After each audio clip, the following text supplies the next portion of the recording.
नमस्कार दोस्तों। निर्मल ग्रुप की ऑनलाइन क्लासेस में आप सभी का स्वागत है। हम बात कर रहे हैं पृथ्वी पर जीवन। क्या चल रहा है हमारा चैप्टर? पृथ्वी पर जीवन।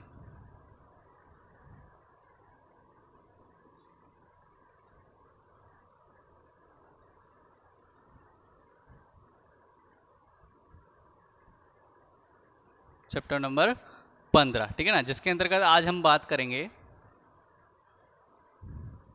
पारितंत्र या कहें पारिस्थितिकी तंत्र की संरचना के बारे में,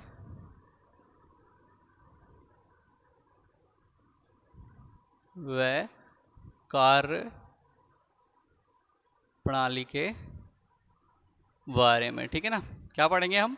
पारिस्थितिकी तंत्र की संरचना व कार्य प्रणाली। तो पहले पारितंत्र के बारे में आप समझ गए। पारिस्थितिकी तंत्र क्या है आपको बता चुका हूँ कल। क्या है पारिस्थितिकी तंत्र? किसी क्षेत्र विशेष के जीवधारी या कहे जीव जंतुओं का उस क्षेत्र की मृदा के साथ में, जल के साथ में, वायु के साथ में ऐसा अंतर संबंध जिसमें खाद्य श्रृंखला व ऊर्जा प्रवाह स्पष्ट रूप से समायोजित होती हो या स्पष्ट रूप से दिखाई देती हो। क्या कहते हैं हम उसे?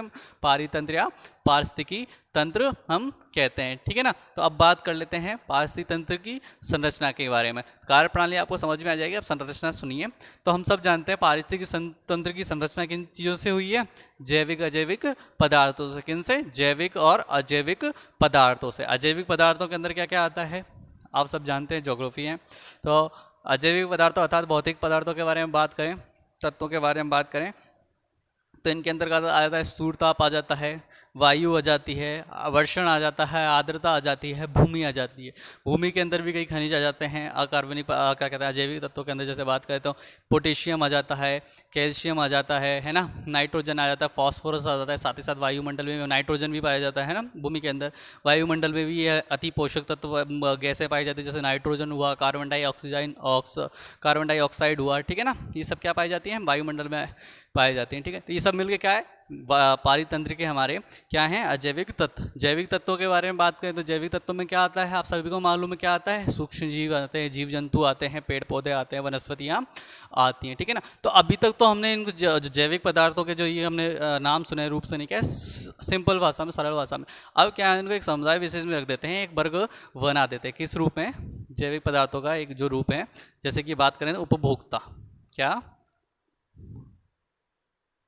उत्पादक। ठीक है ना, दूसरा उपभोक्ता, इसी प्रकार अपघटक। ठीक है ना, क्या? अपघटक। अब उत्पादक क्या है, उपभोक्ता क्या है और अपघटक क्या है, सबके बारे में हम समझेंगे। ठीक है ना, क्या कर रहे हैं, ये क्या है? हमारे अजैविक जैविक तत्व। ठीक है ना, तो कार्य प्रणाली भी आपको ऐसे समझ में आ जाएगी धीरे धीरे। उत्पादक अर्थात नाम से देखो, उत्पादन कर रहे हैं का। तो किसी भी पारिस्थितिक तंत्र में जब हरे पेड़ पौधे होते हैं वो क्या करते हैं? सूर्य की उपस्थिति में प्रकाश संश्लेषण क्रिया द्वारा क्या कहते हैं, अपने भोजन का निर्माण करते हैं, अपने आहार का निर्माण करते हैं। तो वो सभी हरे पेड़ पौधे किस वर्ग में आ जाते हैं? उत्पादक। उन सबको क्या कहेंगे हम? उत्पादक। ठीक है ना, उत्पादन कर रहे हैं वे अपने अपने आप, किसी पे निर्भर ना रहकर अपना भोजन का निर्माण स्वयं स्वयं कर रहे हैं, इसीलिए इनको क्या कहते हैं? स्वयंपोषी भी कहा जाता है। तो समझ में आ गया क्या? सब हरी पेड़ पौधे क्या हैं? उत्पादक। ठीक है ना, अब उपभोक्ता के बारे में बात करें तो आप देखिए, भोक्ता भोग कर रहे हैं किसी चीज का, नाम से समझ में आ रही है क्या कर रहे हैं? भोग कर रहे हैं। किस चीज का भोग कर रहे हैं समझ में आएगा आपको धीरे धीरे। तो उत्पादक तीन प्रकार के होते हैं। कौन कौन से? प्राथमिक उत्पादक, उपभोक्ता,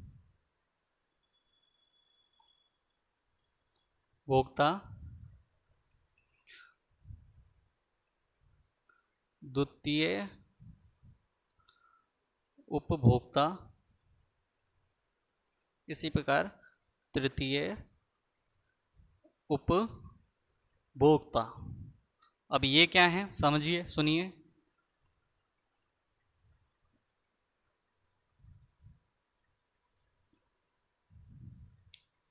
क्या है उपभोक्ता, प्राथमिक उपभोक्ता? तो वे जीव जंतु जो अपना भोजन स्वयं ना निर्माण करके आहार के लिए किस पे निर्भर रहते हैं, उत्पादकों पर निर्भर रहते हैं, हरे पेड़ पौधे पर निर्भर रहते हैं। उन सब जीव जंतु को हम किस में कहते हैं, क्या कहते हैं, किस वर्ग में रखते हैं, प्राथमिक उपभोक्ता। भोग कर रहे हैं ना, किन का कर रहे हैं, उत्पादकों का, हरे पेड़ पौधों का, ठीक है ना।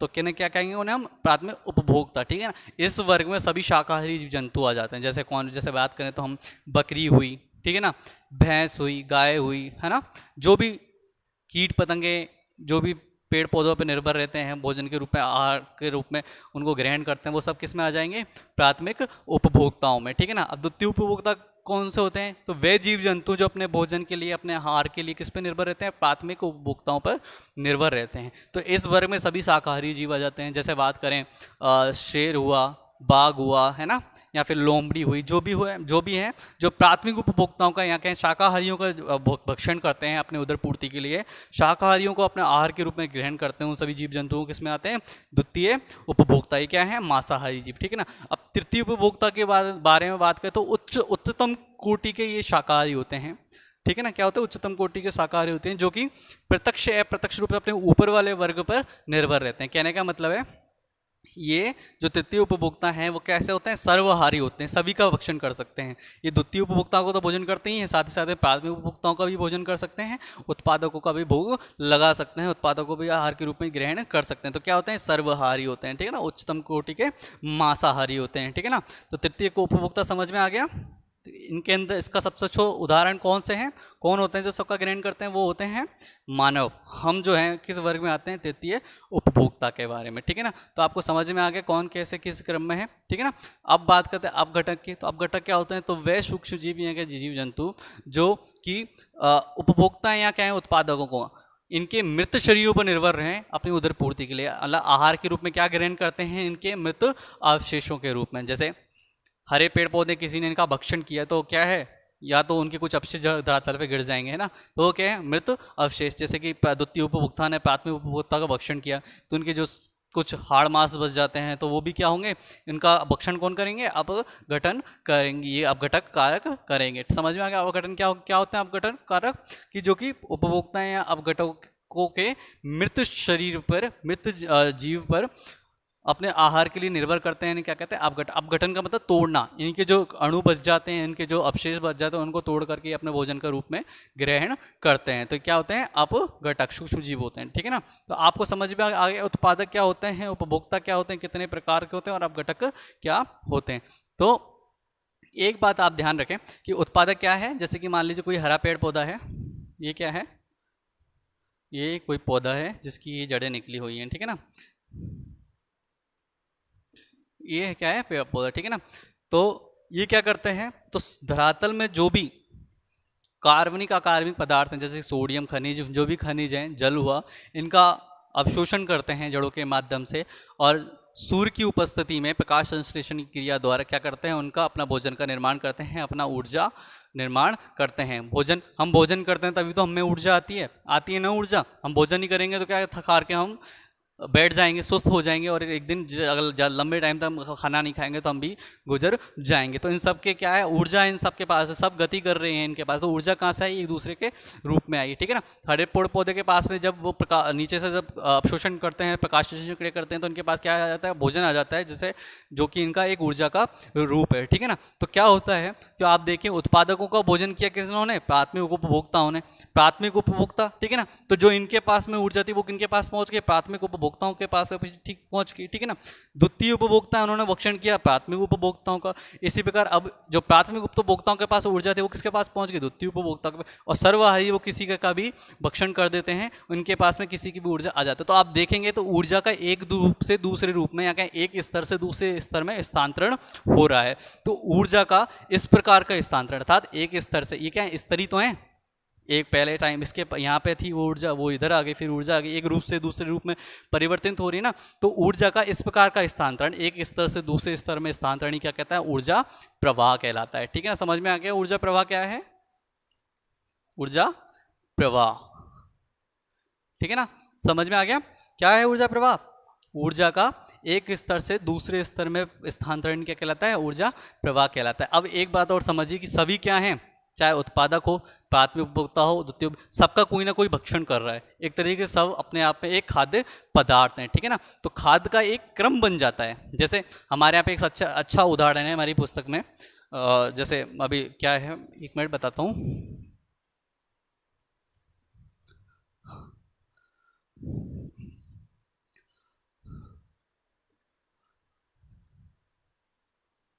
निर्भर है, ठीक है ना।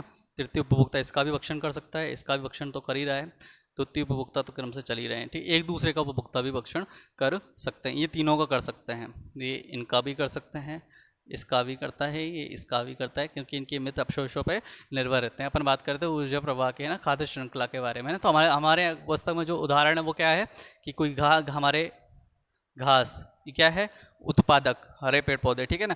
घास का क्या क्या भोजन के रूप में ग्रहण किया किसने, कीट ने, कीट पतंगों के पतंगों ने, ठीक है। टिड्डी दल आपने देखा होगा, है ना। तो वो टिड्डियों ने इनका भक्षण कर लिया, लो टिड्डियाँ बन गई, ठीक है ना। कीट पतंगों का भक्षण किसने कर लिया, सर्प ने कर लिया, मेंढक ने कर लिया, मेंढक को खा गया सर्प, सर्प को खा गया बाज को बाद में, अब मृत्यु के बाद में अपघटित हो गया, ये क्या हो गया, अपघटन हो गया, ठीक है ना। इसी प्रकार के टिड्डी को खा गया चूहा, या मान लीजिए चूहक, है ना। तो आप ये देखिए एक खाद्य की एक श्रृंखला बन जाती, सभी खाद्य हैं अपने आप में रूप में, है ना। लेकिन क्या है, एक क्रम से दूसरे क्रम में खाद्य की एक श्रृंखला बन जाती है। तो इसे क्या कहते हैं हम, खाद्य श्रृंखला। समझ में आया खाद्य श्रृंखला क्या होती है। ये जो रूप देख रहे हैं आप, खाद्य क्या एक क्रम ब क्रम बनना, क्या कहते हैं, खाद्य श्रृंखला कहलाती है। समझ में आया खाद्य श्रृंखला। लेकिन समझने वाली बात यह है, क्या क्या इसी क्रम में खाद्य का स्थानांतरण होता है, ऊर्जा का स्थानांतरण होता है। क्या सर्प कीड़े को नहीं खा सकता मेढक से पहले, या फिर बाज कीड़े को नहीं खा सकता, या फिर मेढक क्या कहते हैं, अपघटन सीधा मेढक का नहीं हो सकता, है ना, हो सकता है ना। तो इसी प्रकार क्या कैसी खाद्य श्रृंखलाएं बन जाती हैं कई बार। जैसे मान ली टिड्डी है, टिड्डियाँ हैं, टिड्डियों को मेढक भी खा सकते हैं, सर्प भी खा सकते हैं, ठीक है ना। इसी प्रकार फिर इसको खा गया, क्या कहते हैं, कोई, इसी प्रकार मान लीजिए कोई खरगोश, क्या कहते हैं, गाय है,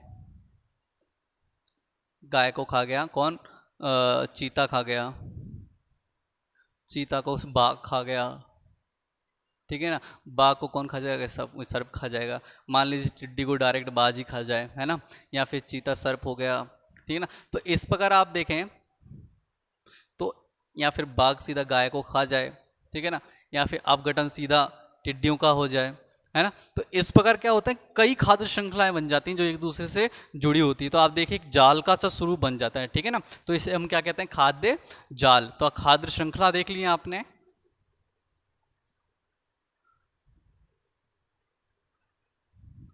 अब आप देख लें खाद्य जाल, ठीक है ना। तो क्या होता है, जब कई खाद्य श्रृंखलाएं एक साथ परस्पर जुड़ जाती हैं तो उसे हम क्या कहते हैं, कई खाद्य श्रृंखलाएं आपस में जुड़ के एक जालनुमा आकृति का निर्माण कर लेती हैं, तो उसे हम क्या कहते हैं, खाद्य जाल। तो ये क्या है, एक तरीका का खाद्य जाल। तो आपको समझ में आ गया खाद्य जाल क्या होता है, खाद्य श्रृंखला क्या होती है, ऊर्जा प्रवाह किस प्रकार से होता है, क्या होता है ऊर्जा प्रवाह, ठीक है ना। ये पूरा डायग्राम है पृथ्वी पर। तो ये क्या है, कार्य प्रणाली। तो संरचना तक के अंतर्गत क्या आता है, जैविक अजैविक पदार्थ, लेकिन वो एक दूसरे पे निर्भर कैसे हैं, एक दूसरे को परस्पर क्रिया कैसे कर रहे हैं, वही क्या है, कार्य पारिस्थितिकी तंत्र की कार्य प्रणाली किस रूप में कर रही कार्य प्रणाली, अब आप देख रहे हैं, ठीक है ना। खाद्य श्रृंखला की बात करें तो खाद्य श्रृंखला दो प्रकार की होती है।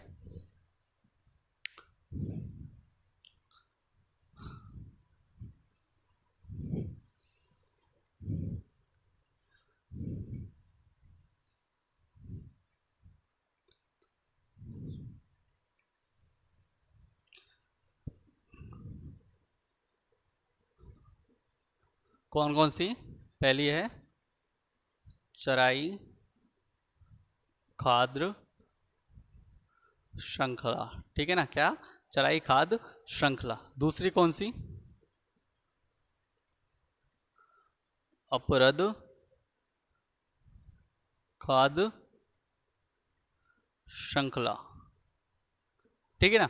दोनों में फ़र्क क्या है? श्रृंखला आपको समझ में आए, क्रमबद्ध क्रम खाद्य के रूप में, ठीक है ना। क्या कहते हैं खाद्य श्रृंखला? चराई खाद्य श्रृंखला क्या है? चराई खाद्य श्रृंखला की शुरुआत कहाँ से होती है? उत्पादकों से होती है। मतलब हरे पेड़ पौधों से शुरू होकर ये श्रृंखला है, मतलब श्रृंखला बनेगी, क्रम बनेगा खाद्य का, ठीक है ना। ऊर्जा प्रवाह का एक क्रम बनेगा। श्रृंखला का मतलब ये है। ये कहाँ से शुरू होती? चराई, मतलब हरे पेड़ पौधों से चराई करते हैं ना, हरे पेड़ पौधों से शुरू होकर के ये मांसाहार तक, जीवों तक जाती है, ठीक है। समझ में आया? खाद्य चराई खाद्य श्रृंखला क्या होती है? वो भी मैंने बनाई थी, वो चराई क्या थी? चराई खाद्य श्रृंखला थी, ठीक है ना। अपरद खाद्य श्रृंखला क्या होती है? अपरद खाद्य श्रृंखला की शुरुआत होती है चराई खाद्य श्रृंखला के बाद में। मतलब जब चराई खाद्य श्रृंखला समाप्त हो जाएगी, जब कौन से शुरू होगी? अपरद खाद्य श्रृंखला।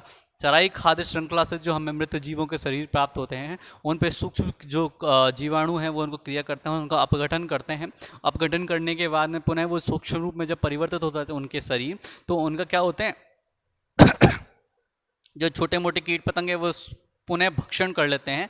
और इस प्रकार से जब कीट पतंगे भक्षण कर लेंगे तो पुनः कोई मेंढक या सर्प उन्हें खा जाएगा, और इस प्रकार से खाद्य श्रृंखला बनती चली जाएगी। तो इस प्रकार की खाद्य श्रृंखला क्या होगी? अपरद खाद्य श्रृंखला। चराई खाद्य श्रृंखला समझ में आ गई? कहाँ से शुरू होती है?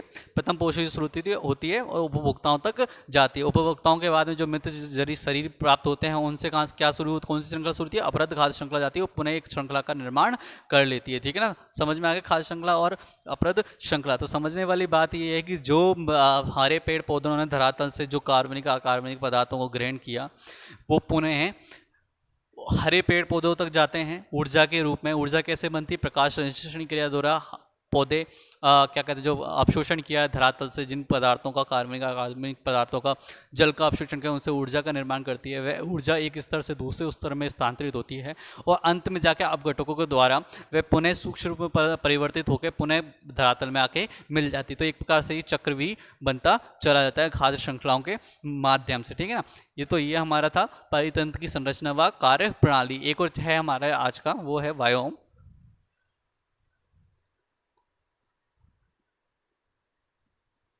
वायोम, यहाँ इसे हम कहते हैं जीवोम। अब ये क्या होता है? सरल भाषा में समझाऊं, डेफिनेशन के बारे में बताऊं तो इसे हम जो हमने पिछली बार पढ़ा था कि पारितंत्र के प्रकार, ठीक है ना। मुख्य प्रकार कौन कौन से? स्थलीय पारितंत्र व स्थलीय पारिस्थितिक तंत्र व जलीय पारिस्थितिकी तंत्र, ठीक है ना। तो उनके उपभागों को ही क्या कहा जाता है? वायोम कहा जाता है। इस ज़्यादा कुछ भी नहीं है इसमें अलग उन दोनों से, बस वो विशाल रूप में उनके छोटे भागों को क्या कहते हैं? हम वायोम कहते हैं। उपभागों को ही हम क्या कहते हैं? वायोम कहते हैं। तो हमारे सिलेबस में 5 प्रमुख वायोम हैं, वो कौन कौन से हैं? घास वायोम, वन वायोम, मरुस्थल वायोम, और क्या कहते हैं उच्च अक्षांशीय वायोम या उच्च स्तरीय वायोम, और साथ में जलीय वायोम, ठीक है ना। ये 5 वायोम है। 5 की बहुत लंबा टाइम लग जाएगा, इसलिए आप उन्हें पढ़ लें, उनके बारे में पढ़ें कि कौन कौन सी विशेषता, क्या क्या विशेषता है उनकी, कौन कौन से जीव पाए जाते हैं, मिट्टी के गुण क्या क्या हैं उन सबके। तो आपके किताबों में हैं, आप वो सब पढ़ें। टाइम ज़्यादा लगेगा इसलिए मैं आपको ये नहीं बता रहा हूँ, ठीक है ना। ये चैप्टर काफ़ी लंबा खिंच चुका जाएगा हमारा आपका। तो अभी के लिए केवल इतना ही है। अभी तक आप पारिस्थितिक तंत्र के बारे में भी समझ चुके हैं, पारिस्थितिक तंत्र के प्रकारों के बारे में भी मैं पिछली वीडियो में बता चुका हूं, और आज मैंने आपको बताया पारिस्थितिक तंत्र की संरचना, कार्य प्रणाली, खाद्य श्रृंखला, ऊर्जा प्रवाह, ऊर्जा श्रृंखला। खाद्य श्रृंखला कितनी प्रकार की है? खाद्य जाल के बारे में भी, चराई खाद्य श्रृंखला और अपरद खाद्य श्रृंखला। वायोम भी आपको आसानी भाषा में समझा दिया मैंने, ठीक है ना। तो आज के लिए इतना ही काफ़ी है। धन्यवाद।